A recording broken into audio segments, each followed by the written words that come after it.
किसी गांव में एक किसान रहा करता था। उस किसान की एक बहुत ही सुंदर बेटी थी। दुर्भाग्यवश उस किसान ने गांव के जमींदार से बहुत सारा धन उधार लिया हुआ था। जमींदार बुढ़ा और बहुत ही कुरूप था। किसान की एक बहुत ही सुंदर और जवान बेटी थी जिस पर जमींदार की बाज की नजर पड़ी हुई थी। जमींदार चाहता था कि किसी तरह से वो लड़की उसके हाथ लग जाए।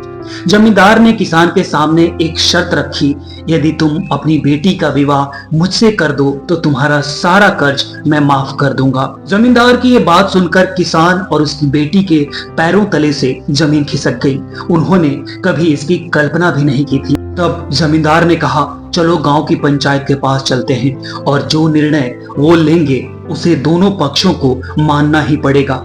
वो सब मिलकर पंचायत के पास गए और उन्हें सब कुछ कह सुनाया। उनकी बात सुनकर पंचायत ने थोड़ा सोच विचार किया और कहा, ये मामला बहुत उलझा हुआ है, अतः हम इसका फैसला किस्मत पर छोड़ते हैं। जमींदार सामने पड़े सफेद और काले रोड़ों के ढेर से एक काला और एक सफेद रोड़ा उठाकर एक थैले में रख देगा।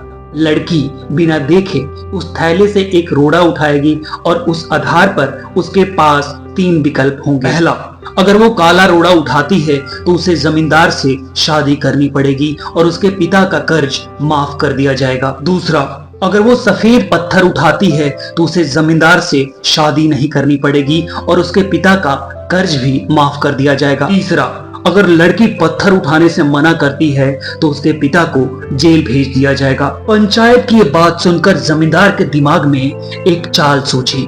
उसने एक सफेद और एक काला रोड़ा उठाने के बजाय दोनों काले रोड़े उठाए और उसे थैले में डाल दिया। पर यह दृश्य लड़की की नजरों से बच नहीं सकी। लड़की इस स्थिति से घबराए बिना सोचने लगी कि वो क्या कर सकती है। उसे 3 रास्ते नजर आए। पहला रास्ता, वो रोड़ा उठाने से मना कर दे और अपने पिता को जेल जाने दे। दूसरा, सबको बता दे कि जमींदार दोनों काले पत्थर उठाकर सबको धोखा दे रहा है। तीसरा, वो चुप रहकर काला पत्थर उठा ले और अपने पिता को कर्ज से बचाने के लिए जमींदार से शादी करके अपना जीवन बलिदान कर दे। लड़की को लगा दूसरा रास्ता सही है, और तभी उसे और भी एक अच्छा उपाय सूझा। उसने थैले में अपना हाथ डाला, एक रोड़ा अपने हाथ में लिया और बिना रोड़े की तरफ देखे उसके हाथ से रोड़ा फिसल जाने का नाटक किया। इस तरह से वो रोड़ा हजारों के ढेर में गिर गया। लड़की ने जानबूझकर कहा, हे भगवान, मैं कितनी बुरी हूँ, मैं एक रोड़ा भी ठीक से नहीं उठा सकती हूँ। और फिर उसने पंचायत के लोगों से आग्रह किया कि चलिए कोई बात नहीं, एक रोड़ा मुझसे गलती से ढेर में गिर गया तो आप लोग थैले में देख लीजिए थैले में कौन सा रंग का रोड़ा है और इससे पता चल जाएगा कि कौन से रंग का मैंने रोड़ा उठाया हुआ था। जब पंचायत ने थैले में देखा तो उन्हें काला रोड़ा नजर आया। इसका मतलब लड़की ने सफेद रोड़ा उठाया था। जमींदार को अपनी गलती का एहसास हुआ, पर उसमें इतनी साहस नहीं थी कि वो अपनी चोरी मान ले।